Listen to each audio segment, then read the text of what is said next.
Ya, pemirsa dan juga Vena, kami masih memiliki informasi untuk Anda dari Galeri Apa Kabar Indonesia siang hari ini. Tentunya yang akan kami hadirkan ini berkaitan dengan persidangan juga yang berlangsung hari ini. Mario Dendi dan Shane Lucas hari ini menjalani sidang lanjutan kasus penganiayaan terhadap Kristalino David Ozora di Pengadilan Negeri Jakarta Selatan.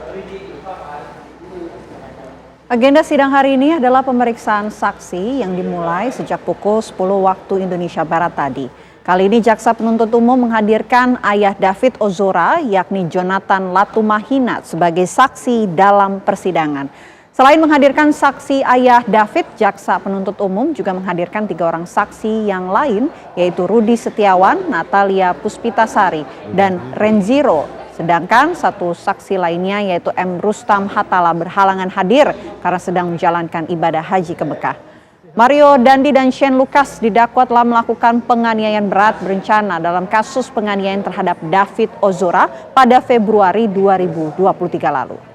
Dari Shane, silakan maju kalau saudara mau lihat ada surat dari saksi Hatala.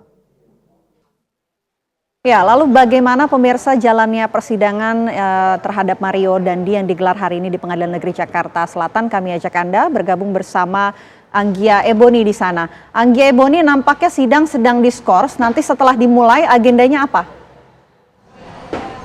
Ya, selamat siang Vena dan pemirsa. Benar sekali, sidang saat ini tengah diskors dan akan dilanjutkan pada pukul 13.30 waktu Indonesia Barat.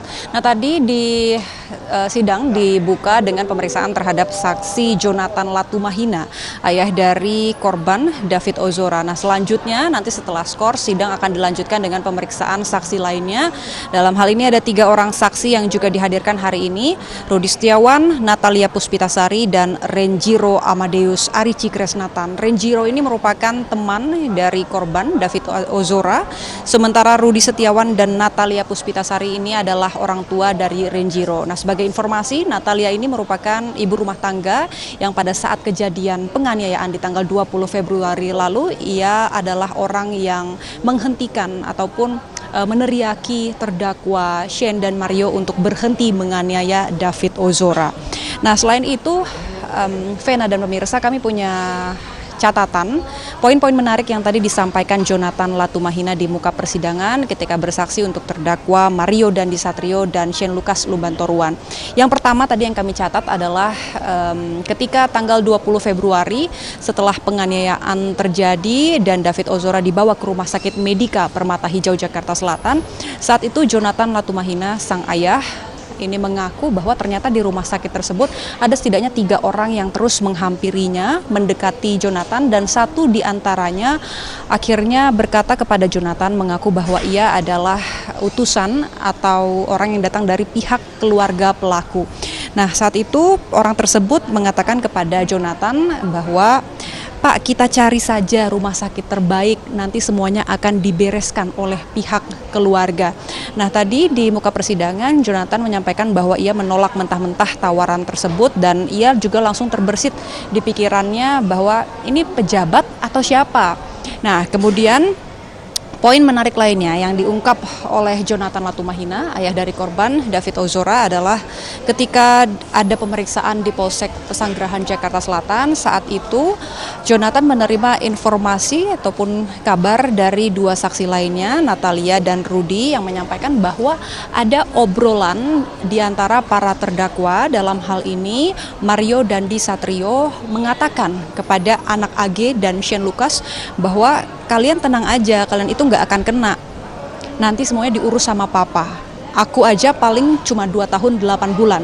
Itu adalah informasi yang diterima oleh Jonathan Latumahina dari kedua saksi lainnya yakni Rudi dan Natalia, orang tua dari Amadeus, teman dari David Ozora.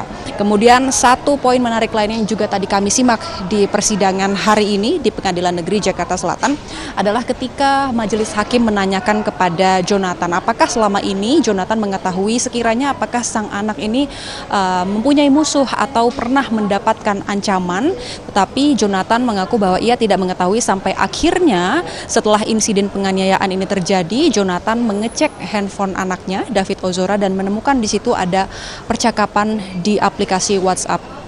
Di situ menurut Jonathan ancaman yang diterima sang anak cukup parah. Tadi disampaikan bahwa David Ozora ini diancam akan ditembak, kemudian akan diteleponkan Brimob, dan ancaman ini disampaikan oleh Mario Dandi Satrio melalui nomor handphone anak AG. Jadi chat tersebut diterima dari handphone anak AG, tetapi di situ di kalimat-kalimat tersebut disampaikan bahwa ini gua Dandi. Kemudian mengatakan bahwa akan melakukan penembakan terhadap David, kemudian juga akan menelpon Brimob dan lain sebagainya. Nah, itu tadi poin-poin menarik yang kami catat disampaikan oleh Jonathan Latumahina, ayah dari David Ozora, di persidangan hari ini di Pengadilan Negeri Jakarta Selatan. Selain itu juga tadi ada update mengenai kondisi terkini dari David Ozora, korban penganiayaan berat yang dilakukan oleh Mario Dandi Satrio.